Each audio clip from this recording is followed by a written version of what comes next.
Hello, traders. FX Pip Collector here. Today is Wednesday, December 3rd, and this is my PM recap for the Euro US dollar, and we are on the 1 hour time frame. So we had a big push on the dollar pairs to the upside today, very strong push up. This morning I was kind of thinking we would get another push down before we went up again, but the clue is really that we never broke structure. Like I said this morning, as long as we don't break structure down, we definitely need to have a long bias.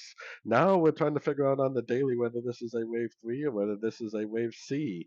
We got the 100% Fibonacci extension approaching, and if it does, make a double top there and then break structure to the downside, it definitely could be a wave C. The daily time frame could continue its downtrend.